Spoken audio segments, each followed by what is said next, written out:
प्रश्न आएगा ना। तो ये प्रश्न है कि महानदी की सहायक नदियां कौन कौन सी हैं। तो महानदी की सहायक नदियों में एक नदी आती है तेल। कौन आती है? तेल। ओंग, मांड, हसदो, शिवनाथ, ईप, जोंक। वापिस सुनिएगा एक बार, कौन सी है? तेल, ओंग, मांड, हसदो, शिवनाथ, ईप, जोंक। वापिस सुनो एक बार, कौन सी है? तेल, ओंग, मांड, हसदो, शिवनाथ, ईब और जोंक। ये तमाम नदियां किसकी सहायक है? ये महानदी के। एक बार हम सारी बातों को वापिस बिना देखे एक बार बोलते हैं, ठीक है ना। देखो ध्यान दो, महानदी के बारे में हमने पढ़ा, मैं बोल रहा हूं आप ध्यान से केवल सुने। महानदी निकलती है छत्तीसगढ़ से। कहां से निकलती है? छत्तीसगढ़ में एक जिला है जिसका नाम है रायपुर। कौन जिला है? रायपुर। रायपुर में एक पर्वत है जिसका नाम है सिहावा। कौन सा पर्वत है? सिहावा। इससे निकलेगी। इसका अपवाह basin MP, Chhattisgarh, Orissa, MP, Chhattisgarh, Orissa इसमें है और फिर गिरती है बंगाल की खाड़ी में।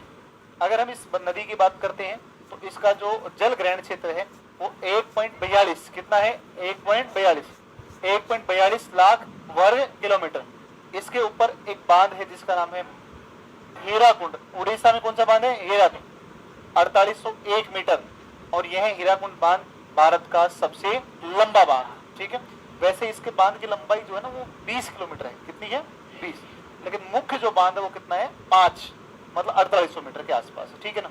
इसके अंदर जो सहायक नदियां आकर मिलती हैं उसमें तेल, ओंग, मांड, हसदो, शिवनाथ, जोंक, ये ना सारी सारी ये तमाम इसकी क्या है? इसकी सहायक नदियां। सहायक नदियों को जरूर याद रखना है। वैतरणी नदी के बारे में पढ़ा। वैतरणी, वैतरणी नदी निकलती है गुप्त गंगा पहाड़ियां उड़ीसा से।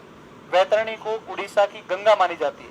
वैतरणी जो नदी है, इस वैतरणी नदी की बात करते हैं तो ये उड़ीसा गंगा। वैतरणी का उद्गम कहां से है? गुप्त गंगा पहाड़ियों से होता है। ठीक है ना। वैतरणी से पहले हमने पढ़ी ब्राह्मणी। ब्राह्मणी नदी निकलती है रांची पठार की 2 धाराओं से मिलकर के बनती है। एक का नाम है दक्षिणी कोयल और एक का नाम है संग। और ब्राह्मणी नदी के मुहाने पर एक वो है पोर्ट या बंदरगाह है जिसका नाम है धमरा। कौन सा है? धमरा। महानदी के मुहाने पर कौन से? पारादीप। महानदी के मुहाने पर पारादीप बंदरगाह पड़ता है। ठीक है, पारादीप पड़ता है।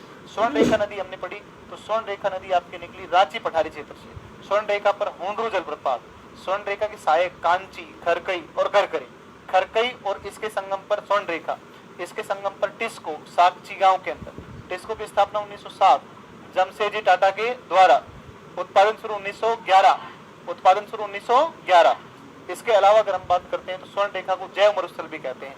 स्वर्ण रेखा को झारखंड की जीवन रेखा भी माना जाता है। स्वर्ण रेखा से पहले हमने पढ़ी कौन सी? दामोदर। रांची पठार से निकलती है, झारखंड के बाद में पश्चिम बंगाल, उड़ीसा से बहती है और फिर गिरती है कौन सी? एक गिरती है जाकर के आपकी बंगाल की खाड़ी।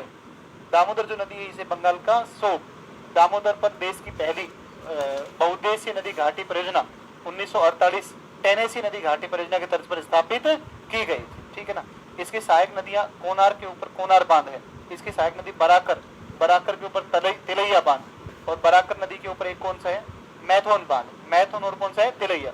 और खुद स्वर्ण रेखा इस पर दामोदर के ऊपर तेनू घाट। कौन सी है? तेनू घाट। और तेनू घाट के अलावा पंचेत। कौन सा है? पंचेत। ये इसके ऊपर बांध स्थापित किए गए। ठीक है ना। तो सारी नदियां होगी ना आपकी। ऊपर से आई कौन सी? दामोदर। दामोदर हावड़ा में किससे मिलती है? हुगली से। हुगली वितरिका किसकी है? गंगा से। हुगली अलग होती है फरक्का बैराज। कहां से होती है? फरक्का बैराज। फिर इसके बाद दामोदर के बाद स्वर्ण रेखा। स्वर्ण रेखा के बाद में ब्राह्मणी। ब्राह्मणी के बाद में एक वैतरणी। उसके बाद पढ़ी हमने महानदी। महानदी के बाद अगली नदी पर आते हैं अब। और अगली नदी है कौन सी? इसका नाम है, देखो ये सब नदियां, इसकी डायग्राम बड़ा अच्छा डायग्राम है। हाँ, एक चीज और देखो इसमें, देखो इसमें ये आपकी जो नदी है, ये आपकी जो नदी आएगी जो है महानदी। ये महानदी यहाँ से शुरू होती है और इस प्रकार से महानदी बहती है और इसके ऊपर एक बांध आगे कौन सा? हीराकुंड। हीराकुंड से आगे निकलती है और आगे निकल करके और फिर ये जाती है और यहाँ से कई सारी धाराओं में बढ़ रही है। और एक धारा इसकी जो सीधी गई, देखो डायग्राम देखो एक बार, जहाँ से सीधी गई और सीधी गई तो यहाँ पर बंदरगाह कौन सा पड़ता है? पारादीप। और इसी की एक धारा अलग होती है दया नदी। कौन सी नदी है? दया, है ना। दया किसकी है? तो ये महानदी की एक है। और दया जो नदी है ये दया नदी जिस झील में जाकर गिरती है इसका नाम है चिल्का। कौन सी झील है? चिल्का। तो ध्यान रखना, चिल्का झील में लगभग शायद 52 नदियां गिरती हैं और उन धाराओं में से कुल गिरने वाली समस्त धाराओं में से एक धारा है दया। कौन सी धारा है? दया। और दया जो नदी है वो इसी महानदी से अलग होती है और दया दक्षिण की ओर बहती हुई किसमें गिरती है? चिल्का झील में गिरती है। तो ये ध्यान रखना, बड़ा अच्छा प्रश्न है ये। और इसकी सहायक नदियों में आपने देख लिया, शिवनाथ है, हसदेव है, मांड है, ईब है, और जोंक है, ओंग है और तेल है। ये सब तमाम सहायक नदियाँ किसकी? इसी की, महानदी। ठीक है, फिर आगे चलते हैं, अगली बात पर आते हैं।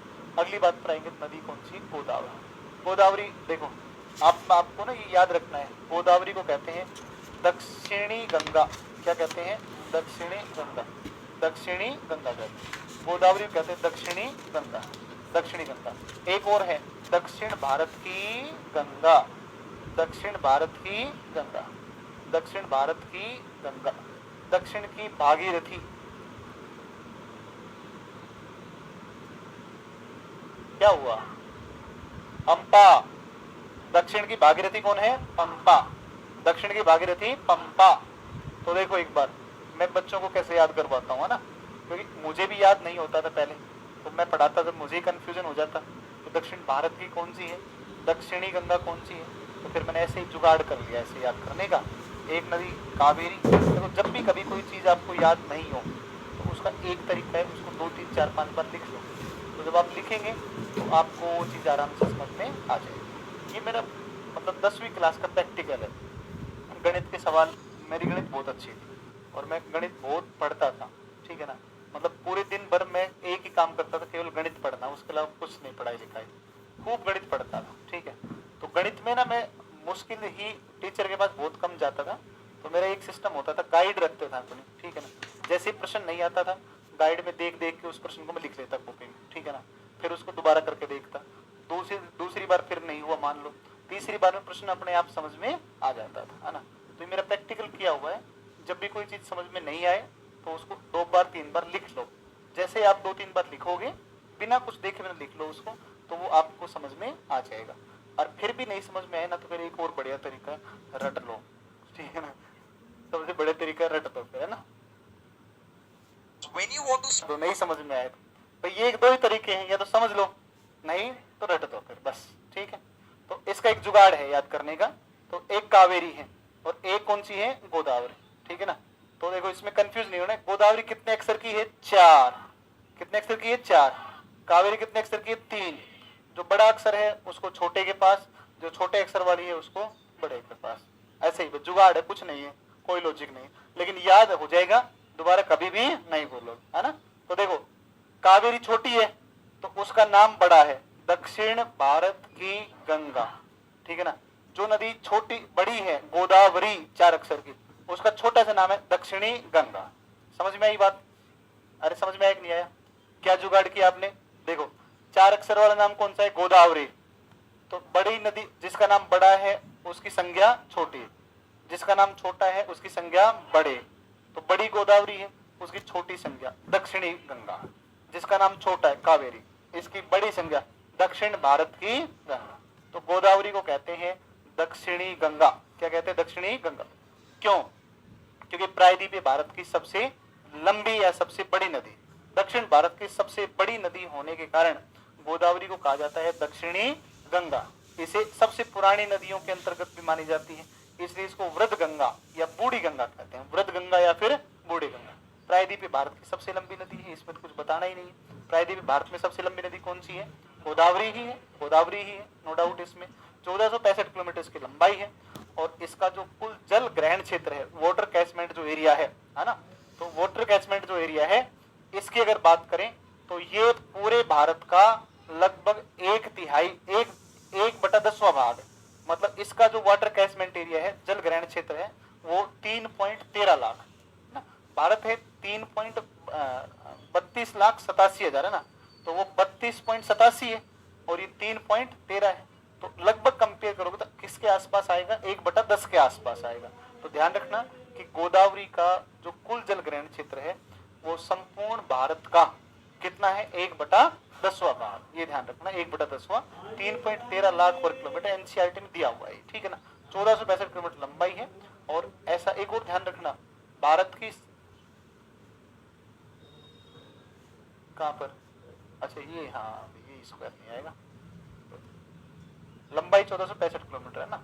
चलो अब एक चीज और देखो इसमें आप, कि एक गंगा, इसकी गोदावरी की और महत्वपूर्ण बात है। देखो सारी नदियां जो बड़ी बड़ी नदी है, जैसे गंगा सबसे लंबी नदी, ब्रह्मपुत्र बहुत लंबी नदी है, सिंधु, सिंधु है वो भी बड़ी नदी है ना। तो ये जो है सारी नदियां भारत से उद्गमित नहीं होती।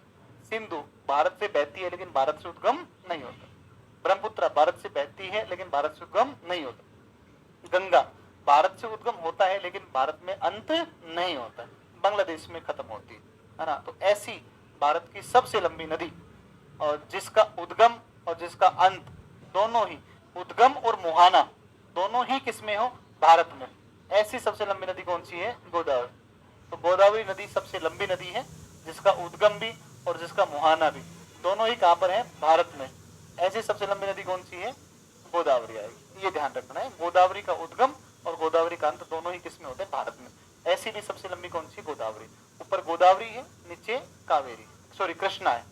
और गोदावरी का उद्गम जहां से होता है उस स्थान का नाम है त्रियंबक। कौन सा स्थान है, त्रियंबक। और ये महाराष्ट्र से निकलती है। देखो गोदावरी नदी 3 राज्यों में जाती है जबकि कृष्णा 4 में जाती है। गोदावरी 3 में, कृष्णा 4।